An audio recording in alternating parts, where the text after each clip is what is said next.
The stagecoach lurched to a halt in front of the weathered building that served as Monticello's general store and post office. And Theresa Durham felt her breakfast threaten to make an unwelcome reappearance as panic seized her chest like an iron fist. Through the dust-coated window, she could see him standing there on the wooden boardwalk, tall and broad-shouldered in his worn leather vest and faded denims. His hat-shading eyes that she imagined were searching for her among the passengers beginning to disembark. This was supposed to be the beginning of her new life, the moment when everything changed for the better. But instead, her hands trembled so violently that she had to clasp them together to keep from drawing attention to herself. She had traveled all the way from Philadelphia, enduring 2 weeks of cramped quarters, questionable food, and the increasingly oppressive heat as they moved westward into Utah territory. The year was 1883, and she had answered an advertisement placed by one Augustus Jonathan, a cattle rancher seeking a wife to share his life in the high desert country. His letters had been kind, even gentle, speaking of his modest ranch, his hopes for a family, and his promise that she would want for nothing if she agreed to be his bride. They had exchanged photographs, stiff formal portraits that revealed little beyond basic features, and she had convinced herself that this was her best option. Perhaps her only option after her father's debts had consumed everything and left her with no prospects in Philadelphia. But now, sitting in this stagecoach while the other passengers gathered their belongings and prepared to step into their new lives, Theresa could not move. Her courage, which had carried her across a continent, had evaporated like water on the red rocks that surrounded this small Utah town. She was 22 years old, had never been west of Pennsylvania before this journey, and suddenly, the enormity of what she was about to do crashed over her like a wave. She would marry a complete stranger, live in a place so foreign it might as well be another country, and trust her entire future to a man she had never spoken to face. "Miss, we have arrived in Monticello," the driver called down, his weathered face appearing in the window. "This is your stop, is it not?" Theresa opened her mouth, but no words came out. She managed a small nod, but her body refused to cooperate with her mind's commands. "Move," she told herself. "Stand up. Gather your carpetbag and step out to meet your future husband." But her legs had turned to stone. The driver frowned, clearly puzzled by her hesitation. "Are you ill, miss? Should I fetch the doctor?" "No," she finally managed to whisper. "I just need a moment." Through the window, she could see Augustus Jonathan stepping forward, his expression shifting from anticipation to concern as he realized something was wrong.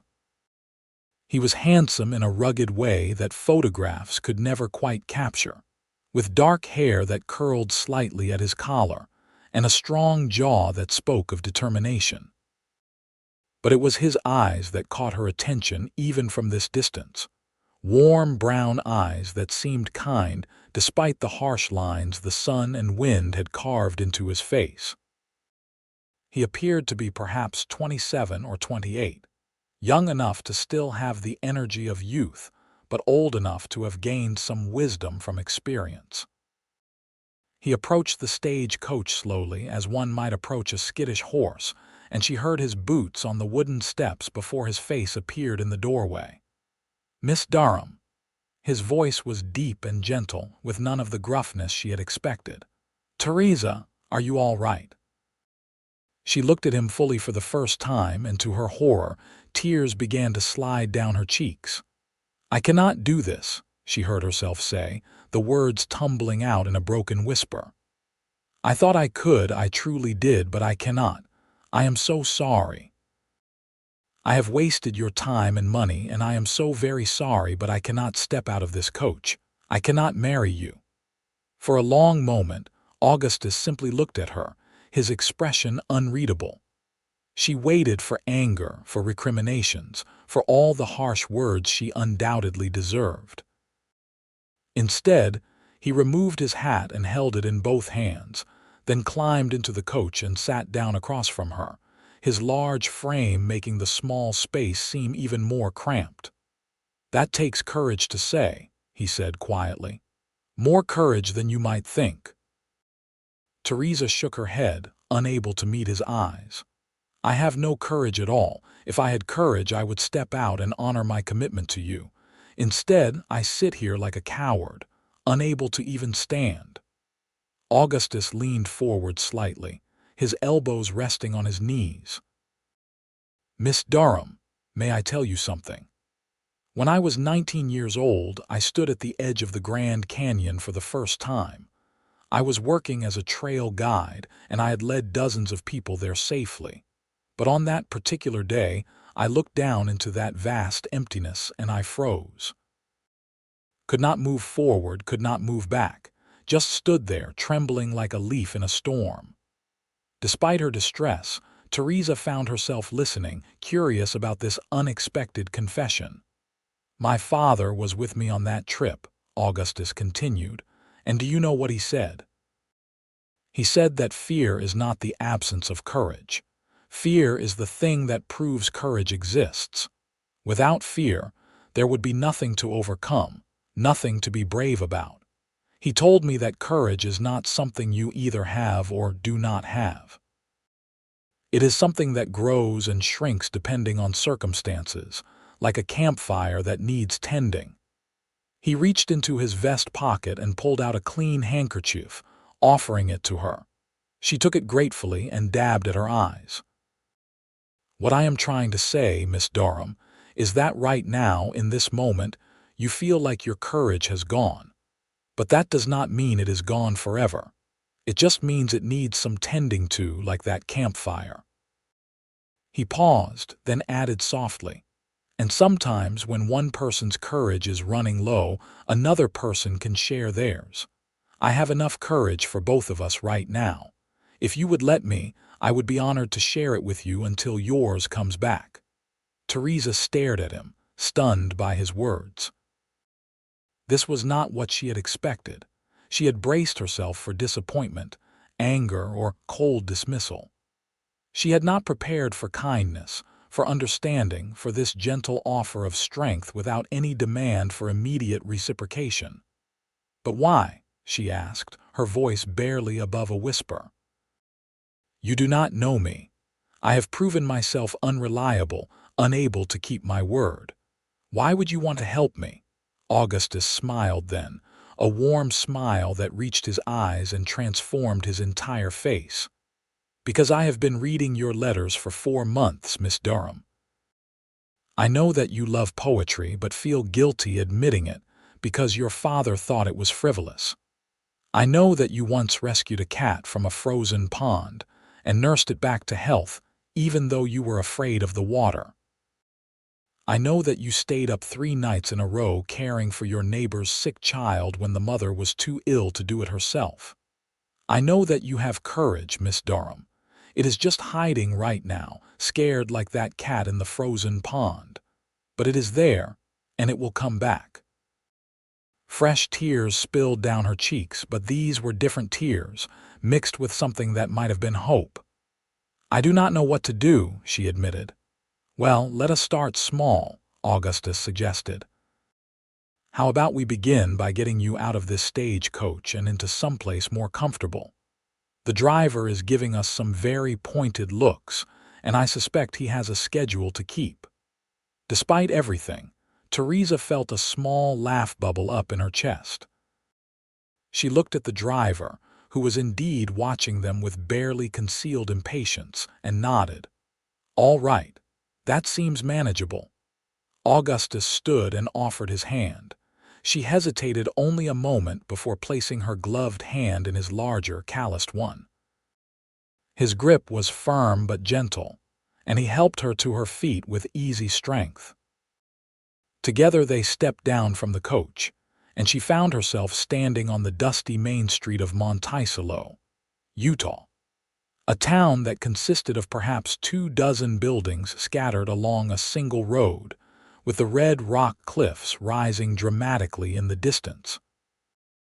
The driver wasted no time in unloading her trunk and carpetbag, clearly eager to be on his way.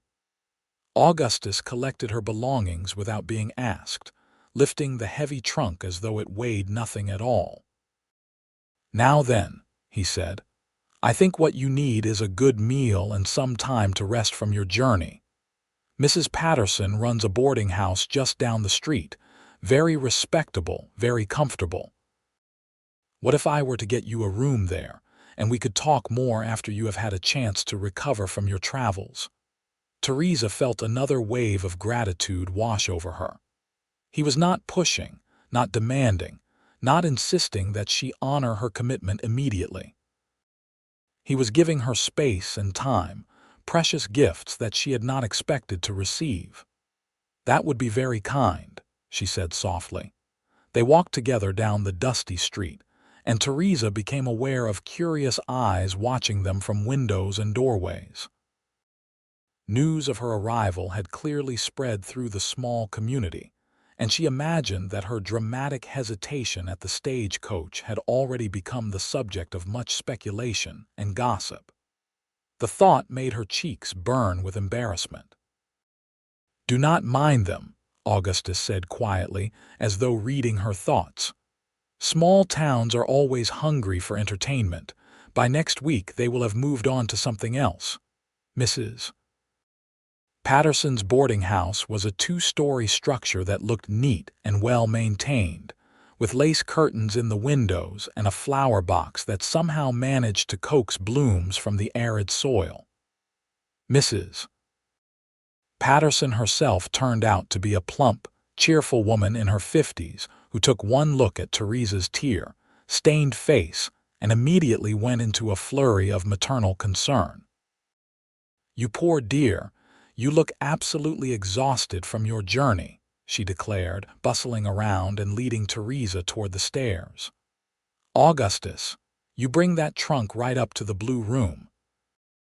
Miss Durham, I have fresh water for washing and clean linens, and I will bring you up some nice hot soup and fresh bread.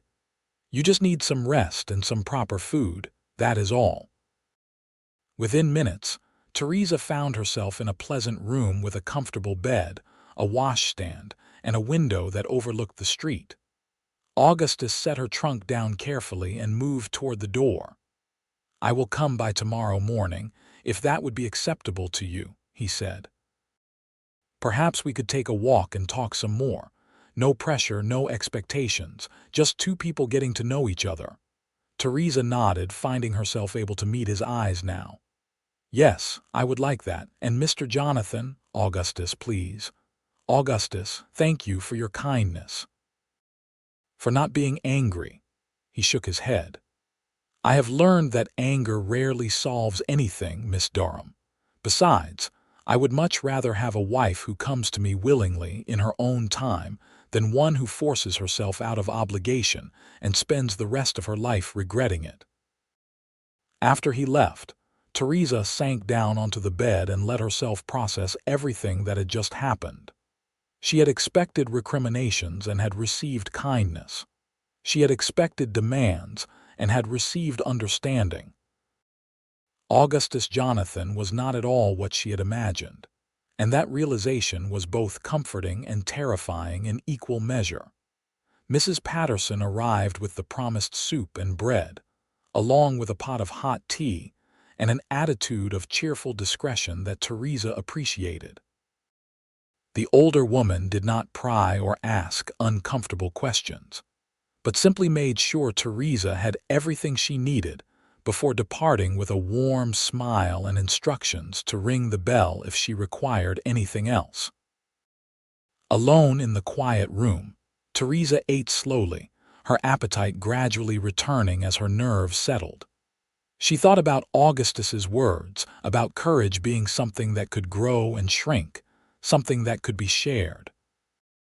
It was a comforting philosophy, one that suggested her moment of panic did not define her entirely.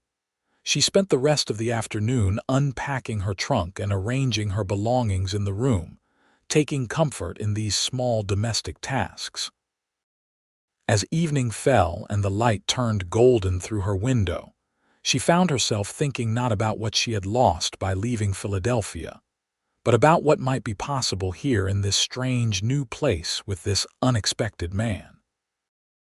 That night, she slept more soundly than she had in weeks, lulled by the profound silence of the high desert, so different from the constant noise of the city she had left behind. Morning came with a soft knock on her door and Mrs. Patterson's voice announcing breakfast. Theresa dressed carefully in one of her better day dresses, a soft blue cotton that brought out the color of her eyes, and made her way downstairs to find a dining room filled with the other boarders, all of whom greeted her with polite curiosity. She had just finished her eggs and bacon when Augustus arrived, looking freshly scrubbed and nervous in a way that made him seem more human and less intimidating. He waited patiently in the parlor while she collected her bonnet and gloves, and then they set out together into the morning sunshine. Monticello proved to be smaller than she had imagined, but not unpleasant. Augustus led her down the main street, pointing out the various establishments: the general store, the blacksmith, the church, the small schoolhouse where children's voices could be heard reciting their lessons. Everyone they passed greeted Augustus warmly, and he introduced Theresa simply as Miss Durham, a visitor from Philadelphia, which she appreciated more than she could say. "I thought we might walk out toward the ranch," Augustus suggested. "It is only about 3 miles from town, and the road is good. If you do not mind the exercise, that is." Theresa agreed, and they set off along a dusty track that wound between red rock formations and scattered juniper trees. The landscape was unlike anything she had ever seen, vast and open and colored in shades of rust and gold and deep blue. The silence was broken only by the sound of their footsteps and the occasional call of a bird. "Tell me about your ranch," Theresa said after they had walked in comfortable silence for a while. Augustus's face lit up with enthusiasm. "It is not large, but it is good land. I have about 300 head of cattle, some horses, and a house that my father and I built together before he passed 5 years ago. There is a creek that runs through the property year-round, which is precious in this country. I have 2 hired men who help with the cattle, brothers named Tom and Sam Fuller. Good men, hard-working and honest. Your father," Theresa said gently. "You must miss him." "Every day," Augustus admitted. "He came out here in 1870, right after my mother died of pneumonia back in Missouri. He said he needed a place big enough to hold his grief, and he found it here. I was 16 when we arrived, angry at the world and angry at him for dragging me away from everything I knew. But this land has a way of getting into your blood. Within a year, I could not imagine living anywhere else." "What changed your mind?" Theresa asked. Augustus thought for a moment. "The sky, I think. Back in Missouri, the sky was always cut up into little pieces by trees and buildings. But here, the sky goes on forever. It made me realize how small my anger was compared to the vastness of the world. It gave me perspective." They crested a small rise, and suddenly the ranch spread out before them. It was modest but well-maintained, with a house built of timber and stone that looked solid and welcoming. There was a barn, several outbuildings, and a series of corrals where horses grazed peacefully. In the distance, Theresa could see cattle scattered across the rolling hills, small dark shapes against the red earth. "It is beautiful," she said, and meant it. Augustus looked pleased. "Would you like to see the house?" They approached slowly, and Theresa noticed the small touches that spoke of a man trying his best to make a home. There were flowers planted near the front door, somewhat bedraggled from the heat, but still struggling to bloom. The porch was swept clean, and through the windows she could see curtains that looked new, probably purchased in anticipation of her arrival. Inside, the house was larger than it appeared from outside, with a main room that served as both kitchen and living area, 2 bedrooms, and a loft space that Augustus explained he used for storage. The furniture was simple but well made, and everything was scrupulously clean. She could see evidence of his preparations everywhere. The new curtains, a colorful rug that looked recently purchased, wildflowers in a jar on the table. "I wanted you to feel welcome," Augustus said quietly, noticing her gaze. "I know it is not fancy like what you are probably used to in Philadelphia, but I hope to make it comfortable." Theresa felt her throat tighten with emotion. "Augustus, I did not come from luxury. My father lost everything before he died. I was living in a single room above a bakery and working as a seamstress to pay my rent. This," she gestured around the house, "this is far more than I had any right to expect." He looked surprised, then thoughtful. "Your letters never mentioned your circumstances." "I assumed, given your education and the way you wrote, that you came from means." "I come from what used to be means," Theresa said with a sad smile. "My father was a banker who made some very poor investments. When he died, the creditors took everything, including the house I grew up in. I answered your advertisement because it was the best option available to me, not because I was some desperate woman with no other choices." She paused, then added honestly, "Though I suppose that is exactly what I was in the end." Augustus shook his head firmly. "No. You were a woman brave enough to cross a continent to build a new life. That takes strength, Theresa. The fact that you had a moment of fear when faced with the reality of that new life does not change the courage it took to get here in the first place." They stood looking at each other in the quiet house, and Theresa felt something shift inside her chest. This man, this stranger who should have every right to be angry with her, instead saw her with a generosity and understanding that she had never expected to find. "May I ask you something?" she said softly. "Anything. Why did you advertise for a mail-order bride? You are handsome, you have a successful ranch, you seem kind and decent. Surely there were women here who would have been happy to marry you." Augustus smiled ruefully.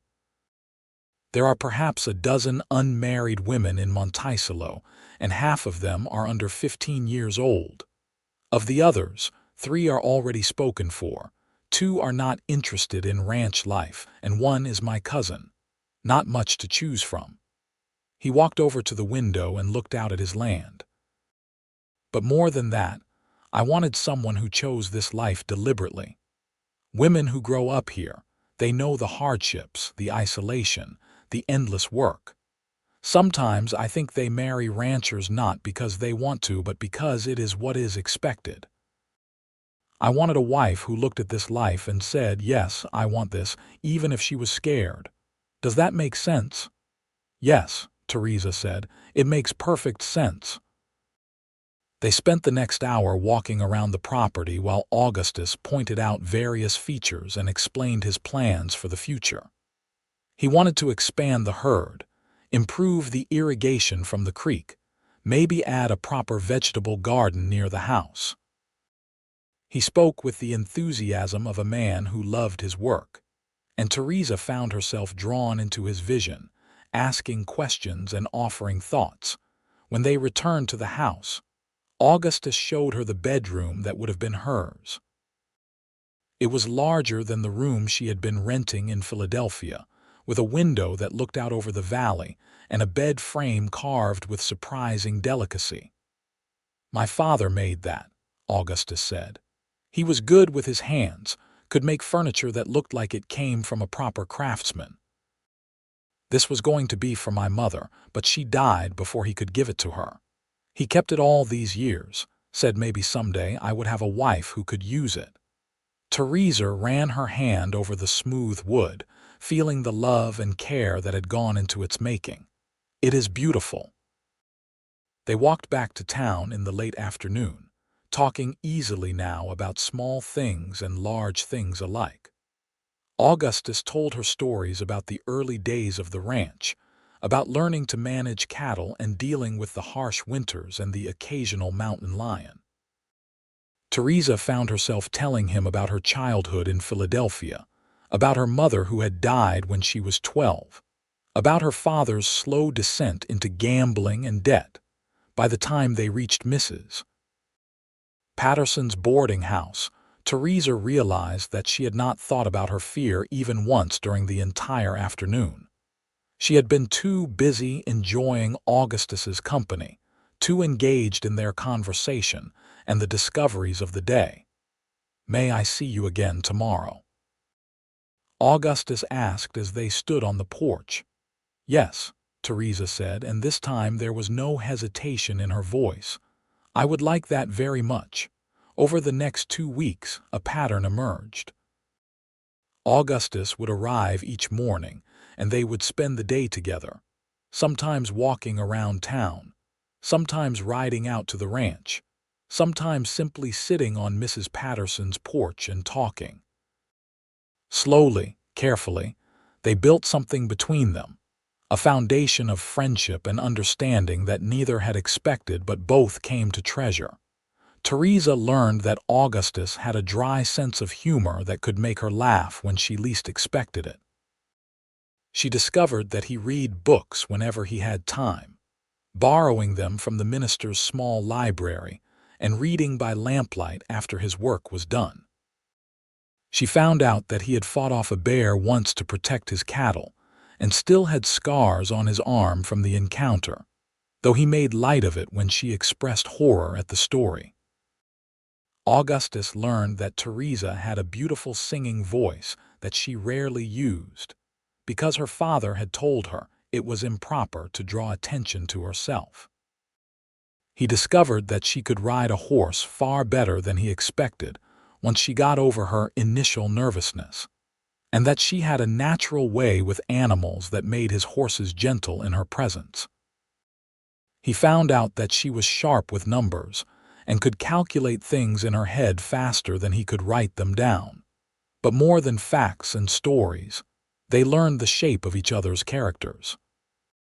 Augustus saw that Theresa was kind but not weak, gentle but not passive, thoughtful but not timid. Theresa saw that Augustus was strong but not domineering, confident but not arrogant, protective but not controlling. Mrs. Patterson watched their courtship with approval, telling anyone who would listen that she had never seen two people better suited to each other. The town of Monticello watched with interest too, the initial gossip about the mail-order bride who could not get off the stagecoach gradually transforming into warm approval of the couple who could so often be seen walking together, talking and laughing. One evening, about 3 weeks after her arrival, Augustus took Theresa to a dance at the church hall. It was a simple affair, with music provided by a fiddle player and his wife on piano, but the room was filled with friendly faces and genuine warmth. Theresa wore her best dress, a green silk that she had made herself, and Augustus looked impossibly handsome in a clean white shirt and his best vest. They danced together, and Theresa felt something click into place in her chest as Augustus spun her around the floor with surprising grace. He held her carefully, respectfully, but there was something in his eyes when he looked at her that made her breath catch. "You look beautiful tonight," he said quietly as they moved to the music. "Thank you," Theresa replied, feeling her cheeks warm. "You look very handsome yourself."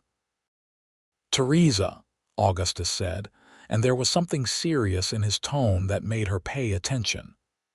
"I know we have been taking this slowly, getting to know each other properly, and I have been happy to do that to give you time to feel comfortable, but I need to tell you something." Her heart began to beat faster. "What is it?" "I am falling in love with you," he said simply.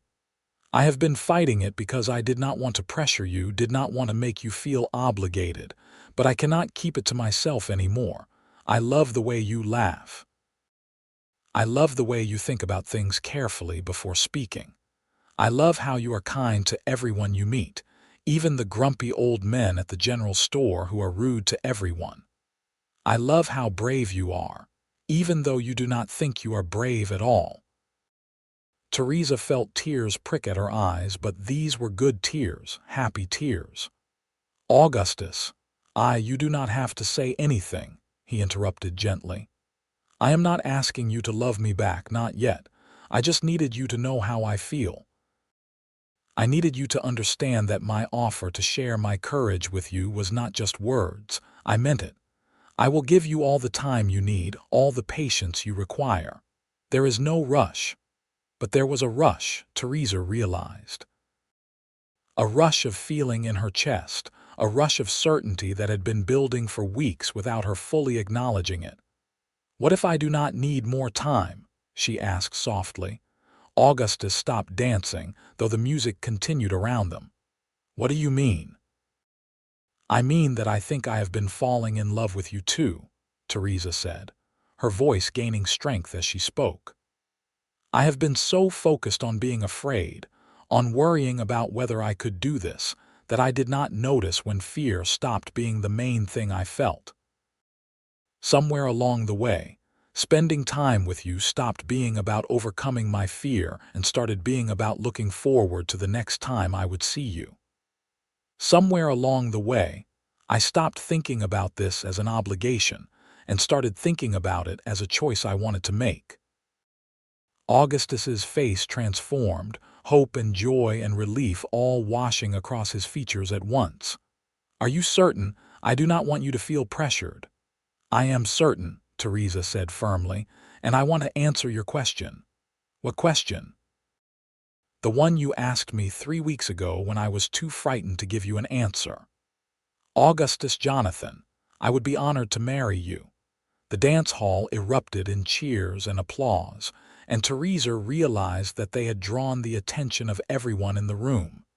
Mrs. Patterson was dabbing at her eyes with her handkerchief, and several of the other women were smiling broadly.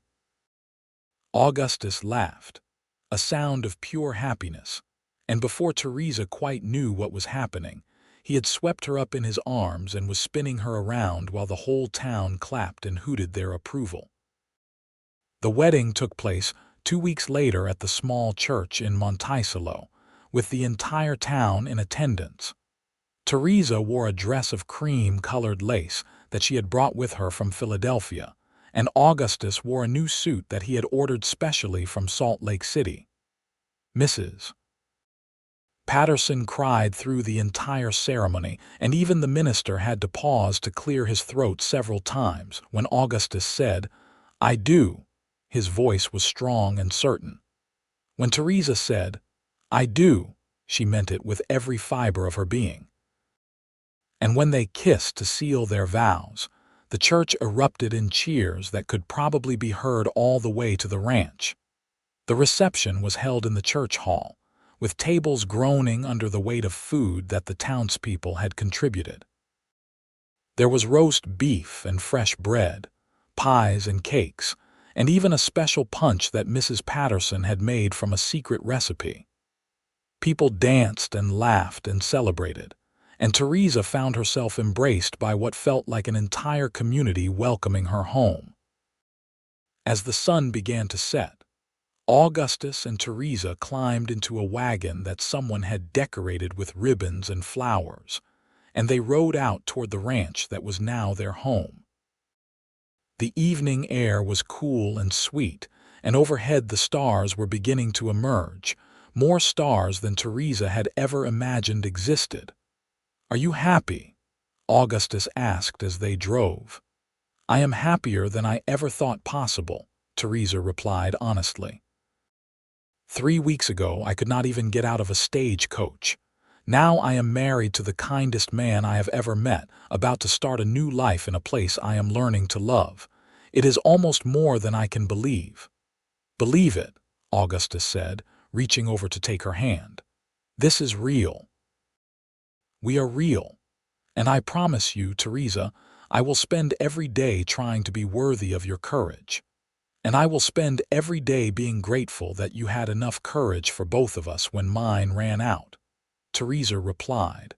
They arrived at the ranch as the last light was fading from the sky.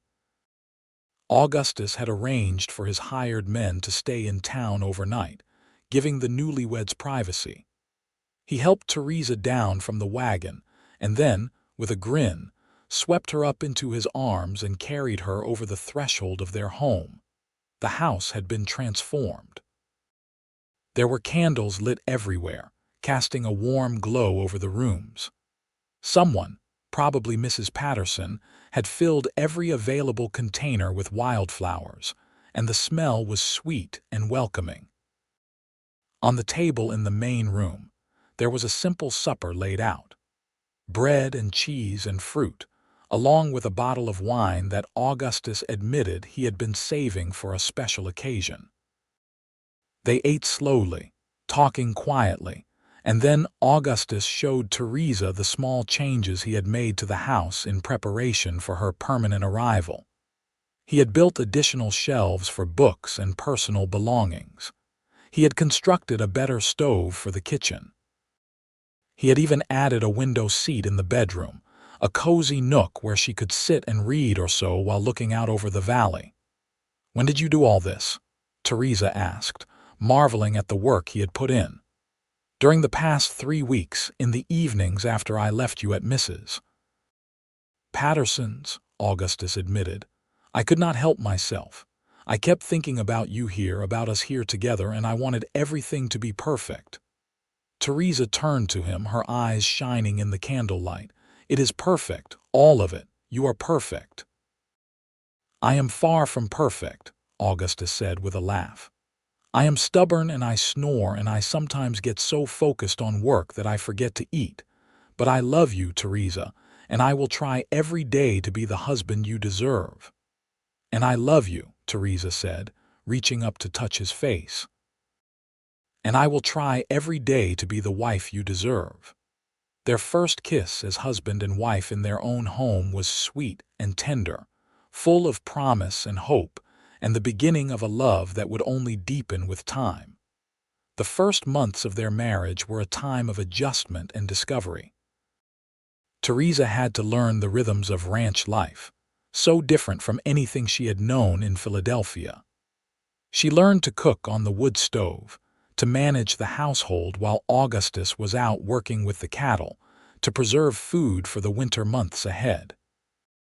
It was hard work, harder than anything she had done before, but she found satisfaction in it that surprised her. Augustus, for his part, had to learn to share his space and his life with another person. He had been alone for so long that having someone else in the house required adjustments he had not anticipated. But they were adjustments he made gladly, finding joy in having someone to talk to at the end of the day, someone to share meals with, someone whose presence made the house feel like a true home. They had their disagreements, of course. Theresa thought Augustus took too many risks when dealing with difficult cattle or dangerous situations. Augustus thought Theresa worked too hard and did not rest enough, but they learned to talk through their differences, to compromise and find solutions that satisfied them both. And they learned that making up after an argument could be quite pleasant indeed. As summer gave way to fall, Theresa began to feel truly at home on the ranch. She learned the names of all the cattle, could identify each horse by sight, and had memorized every trail and landmark on their property. She had become friends with the wives of other ranchers, and once a week they would gather at someone's house for an afternoon of sewing and conversation. She had started singing again, her voice ringing out across the valley as she worked, and Augustus would often stop what he was doing just to listen. In October, Theresa realized she was pregnant. She told Augustus one evening as they sat together on the porch, watching the sunset paint the red rocks in shades of gold and crimson. "Are you certain?" he asked, his voice full of wonder. "As certain as I can be," Theresa replied. "The baby should come in late spring if my calculations are correct." Augustus pulled her close, his arms around her shoulders, and she felt his joy radiating through his body. "A baby," he whispered.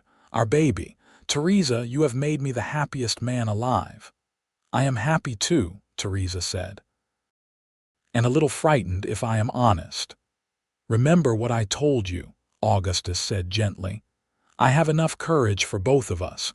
We will face this together, just like we have faced everything else." The winter was harsh that year, with snow piling up around the house and temperatures dropping so low that water froze in its bucket overnight. But inside their home, Augustus and Theresa created warmth and comfort. Augustus made sure the wood was always stocked, the fires always burning. Theresa cooked hearty meals and knitted small garments for the baby to come. On long evenings, they would read aloud to each other, Augustus's deep voice bringing stories to life while Theresa worked on her knitting. As her pregnancy progressed, Augustus became increasingly protective. He would not let her lift anything heavy, insisted she rest frequently, and worried constantly about her health.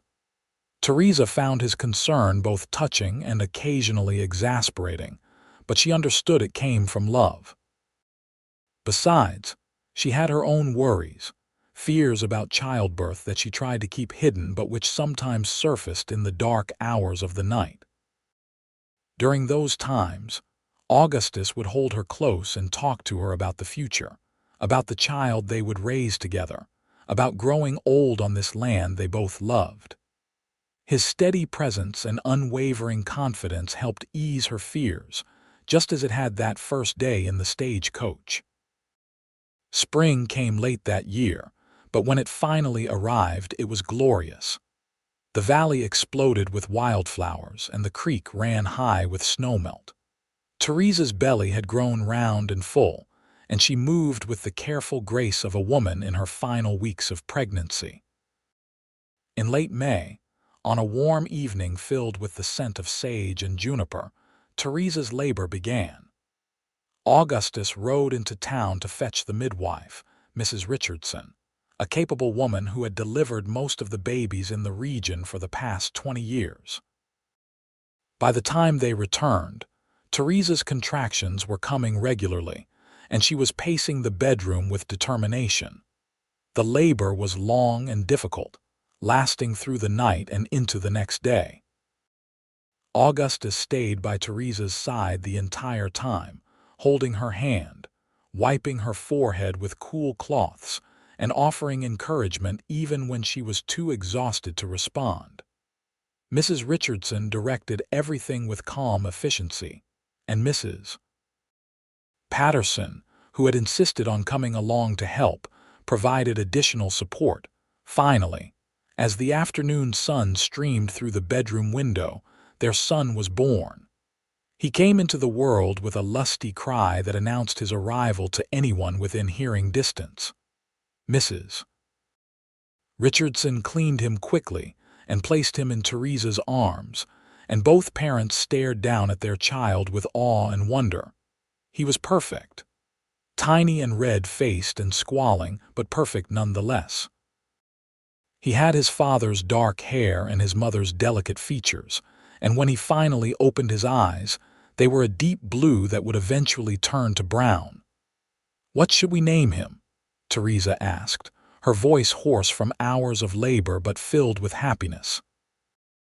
Augustus touched his son's small hand, marveling when the baby's fingers curled around his own. "I was thinking maybe Samuel after my father. Samuel Durham Jonathan. What do you think, Samuel?" Theresa repeated, testing the name. "Yes, I think that is perfect." They spent the next few hours in a cocoon of new family bliss, while Mrs. Richardson and Mrs. Patterson quietly cleaned up and prepared food. Eventually, the two older women departed, leaving the new family alone to begin figuring out this new stage of their lives. The weeks that followed were exhausting and wonderful in equal measure. Samuel proved to be a healthy baby with strong lungs and an appetite to match. Theresa found motherhood both harder and more rewarding than she had imagined, while Augustus discovered that his large hands, so capable with ropes and cattle, could also be gentle enough to cradle his infant son. The ranch work continued, of course. Cattle did not care that a new baby had arrived. But Augustus's hired men stepped up, taking on additional responsibilities so he could spend more time with his family. And Theresa learned to work with Samuel strapped to her back in a carrier that Mrs. Patterson had made, keeping her son close while still managing the household tasks. As summer progressed, life settled into a new rhythm. Samuel grew and thrived, developing a personality that seemed equal parts his mother's thoughtfulness and his father's determination. Visitors came from town to meet the new baby, and Theresa found herself embraced even more fully by the community, now seen not just as Augustus's wife, but as a mother, a neighbor, a friend. One evening in late August, as they sat on the porch with Samuel sleeping peacefully in his cradle beside them, Theresa reflected on how much her life had changed in just over a year. "You remember that day in the stagecoach?" she asked Augustus. "Of course," he replied. "How could I forget? I was so frightened, so convinced that I could not do what needed to be done. If you had not been kind to me that day, if you had not offered to share your courage, I do not know what would have happened." Augustus took her hand in his. "You would have found your way eventually. The courage was always inside you, Theresa. I just helped you remember it was there." "Perhaps," Theresa said, "but I am grateful nonetheless. I am grateful for your kindness, for your patience, for your love. I am grateful for this life we have built together." "As am I," Augustus said. Every single day. They sat in comfortable silence, watching the sun set over the red rocks while their son slept peacefully and the sounds of the ranch settled into evening quiet. Theresa thought about the woman she had been, sitting frozen in that stagecoach, unable to move forward.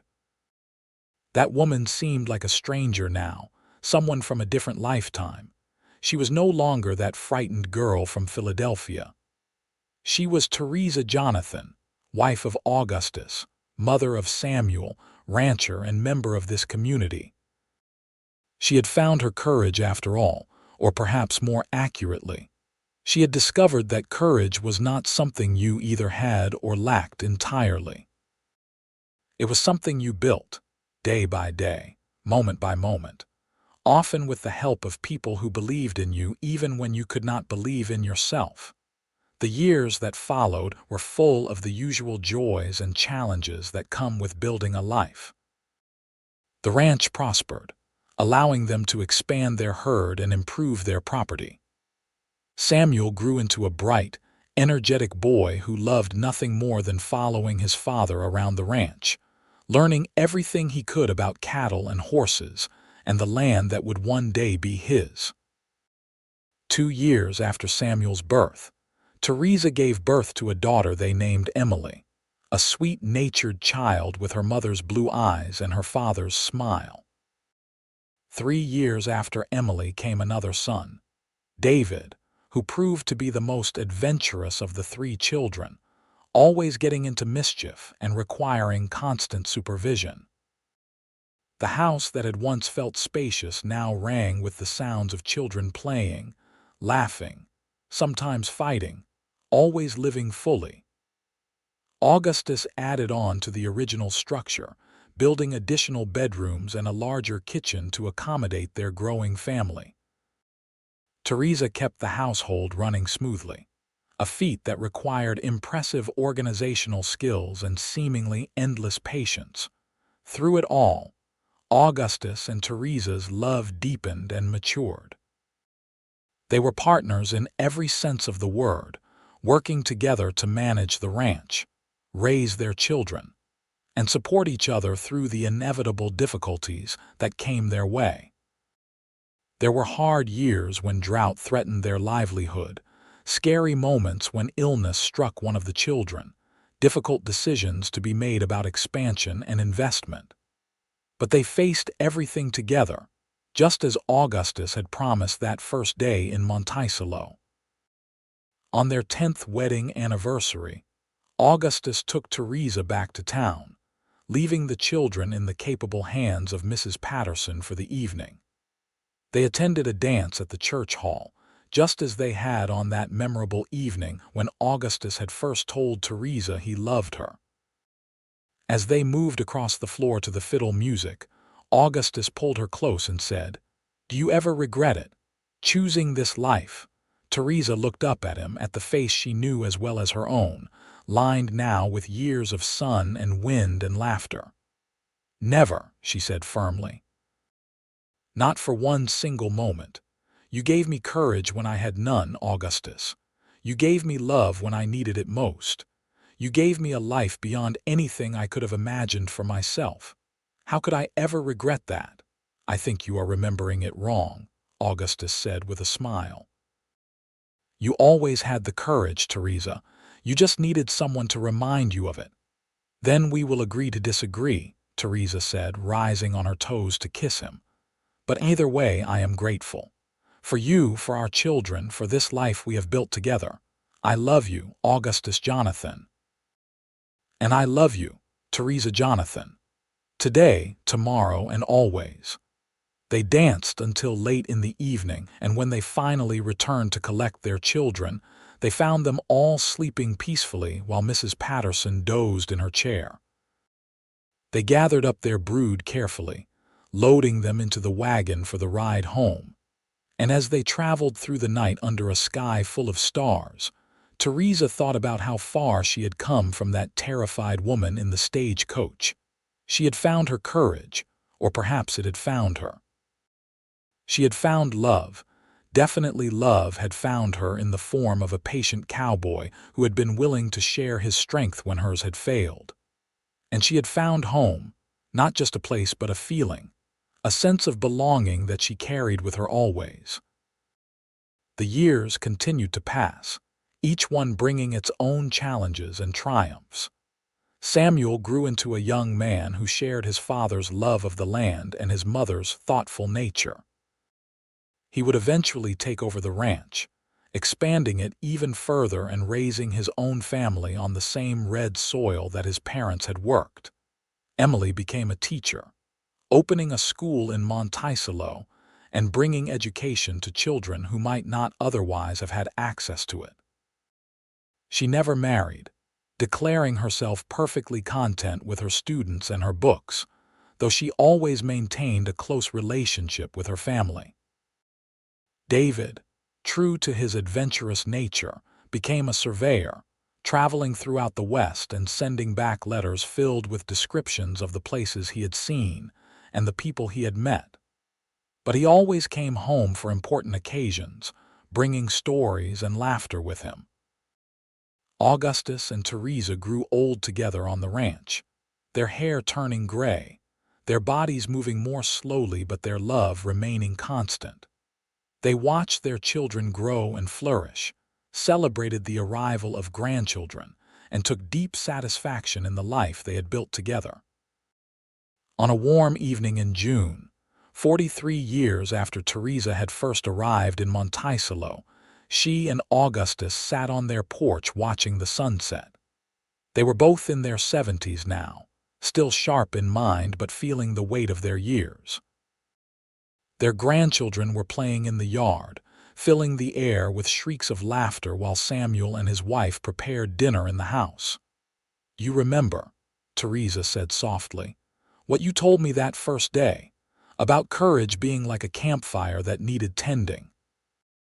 "I remember," Augustus replied, his hand finding hers as naturally as breathing. "You were right," Theresa said. "Courage is not something you have or do not have. It is something you nurture and feed, something that grows stronger when people support each other. You taught me that, Augustus. And it has made all the difference." Augustus squeezed her hand gently. "We taught each other, I think. You taught me that strength comes in many forms, that gentleness is not weakness, and that the bravest thing a person can do is admit when they are afraid and ask for help." They sat in comfortable silence, watching their grandchildren play, listening to the familiar sounds of the ranch settling in for the evening. The red rocks glowed in the fading light, just as they had for all the years of their marriage, constant and beautiful and home. "I would do it all again," Theresa said suddenly. "Every moment, every challenge, every joy. I would choose this life 1,000 times over." "As would I," Augustus said. "You were the best thing that ever happened to me, Theresa Durham Jonathan."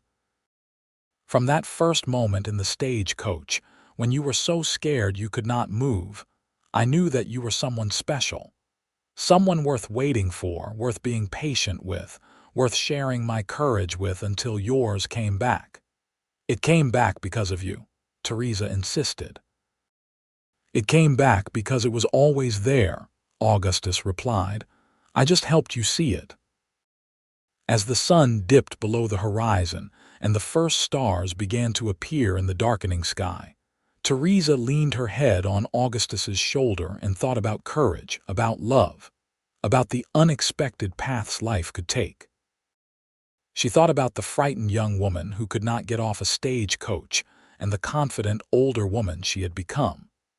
She thought about the lonely rancher who had been kind enough to offer his strength to a stranger, and the devoted husband and father he had proven to be. Most of all, she thought about how a single moment of kindness, a simple offer to share courage, had transformed two lives completely. Augustus had told her he had enough courage for both of them, and he had been true to his word. But somewhere along the way his courage had become hers too, just as her gentleness had become his, until they were no longer two separate people but one partnership, one team, one love. "Thank you," she whispered into the gathering darkness. "For what?" Augustus asked. "For everything. For not being angry that day, for being patient, for loving me, for building this life with me, for 43 years of happiness." Augustus kissed the top of her head gently. "The pleasure has been entirely mine, my love, entirely mine." They sat together on the porch until the stars filled the sky, holding hands and watching their grandchildren play, content in the knowledge that they had built something lasting and true. They had taken fear and transformed it into courage, taken loneliness and transformed it into love, taken uncertainty and transformed it into a family, a legacy, a life well lived. And when their children finally called them in for dinner, they rose slowly and walked into the house together, hand in hand, just as they had walked through life together for more than 4 decades. The stagecoach and the frightened young woman and the patient cowboy were long in the past, but the love they had created that day in Monticello, Utah, in 1883, remained as strong and steady as the red rocks that surrounded their home. It was a love built on kindness, nurtured by patience, and strengthened by the simple truth that sometimes the bravest thing you can do is admit you are scared and let someone help you find your courage again. It was a love that had weathered storms and droughts and all the challenges that life could throw at it. And it was a love that would continue to echo through the generations, through their children and grandchildren and all those who came after, a testament to what could happen when one person offered courage to another, and that offer was accepted with grace. The story of how Theresa Durham had lost her courage at the last moment, and how Augustus Jonathan had said he had enough for them both, became a favorite family legend, told and retold at gatherings and celebrations. The children and grandchildren loved to hear about that day in Monticello, about the frightened mail-order bride and the kind cowboy who had changed everything with his patience and understanding. But for Theresa and Augustus, it was more than just a story. It was the foundation of everything they had built together, the moment when their lives had truly begun. And as they lived out their remaining years surrounded by the love they had created, they never forgot that first day, that first moment of kindness, that first offering of shared courage that had made all the rest possible. They died within 6 months of each other, Augustus first in his sleep one winter night, and Theresa following in the spring, her heart simply stopping as she sat in the garden watching the flowers bloom. Their children said she had died of a broken heart, unable to live without the man who had been her partner for nearly half a century. But perhaps it was more accurate to say she died content, having lived a full and rich life, having loved and been loved deeply, having found the courage she thought she had lost and used it to build something beautiful. They were buried side by side in the small cemetery outside Monticello, their graves marked by simple headstones that bore their names and dates, and a single inscription that Augustus had requested years before his death. Together, we had enough courage for anything. The ranch continued under Samuel's management, thriving and growing into one of the most successful operations in the region. The house Augustus had built was expanded and improved, but never fundamentally changed, and each generation that lived there added their own touches while respecting the foundation that had been laid by the couple whose love story had started it all. Emily's school became an institution in Monticello, educating generations of children, and standing as a tribute to the woman who had believed in the power of knowledge and the importance of community. David's surveys and maps helped open up the West, making travel safer and settlement more organized, though he always credited his adventurous spirit to growing up on a ranch where his parents had shown him that courage was something you could choose. But perhaps the greatest legacy Augustus and Theresa left behind was not measured in acres or buildings or accomplishments. It was measured in the countless times their story was told, the countless people who heard about the cowboy who had offered to share his courage and were inspired to offer kindness to someone who needed it. It was measured in the relationships that were built on patience and understanding, in the marriages that were strengthened by remembering that love sometimes means carrying your partner when they cannot carry themselves. The story of Theresa and Augustus became part of the fabric of Monticello itself, woven into the town's history as surely as the red rocks were woven into the landscape. Visitors to the area would sometimes hear the tale, told by descendants or local historians, and would leave with a sense of having touched something real and true and lasting. Years turned into decades, decades into a century, and still the story persisted. The West changed, of course. Towns grew into cities, ranches were divided and sold, modern conveniences replaced the old ways of doing things. But in Monticello, Utah, people still remembered the mail-order bride who had lost her courage and the cowboy who had had enough for both of them. Because some stories are more than just stories. Some stories are truths about the human heart, about the power of kindness, about the way love can transform fear into strength. And those stories never really die. They live on, passed from generation to generation, reminding us all that courage is not the absence of fear but the willingness to face fear with someone by your side. That love is not just a feeling but a choice, renewed every day. That the bravest thing we can do is admit when we need help, and the kindest thing we can do is offer it.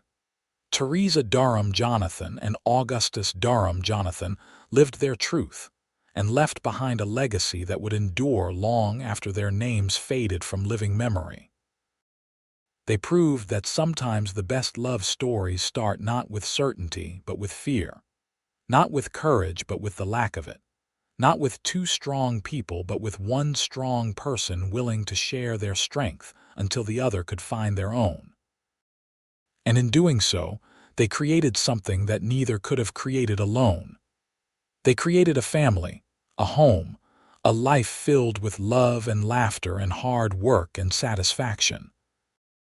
They created a partnership that became legendary, a love that became inspiration, a story that would be told as long as there were people who believed in the power of kindness to transform lives. The red rocks of Utah still stand, weathered by time but fundamentally unchanged, just as the love between Theresa and Augustus remains fundamentally unchanged by the passage of years.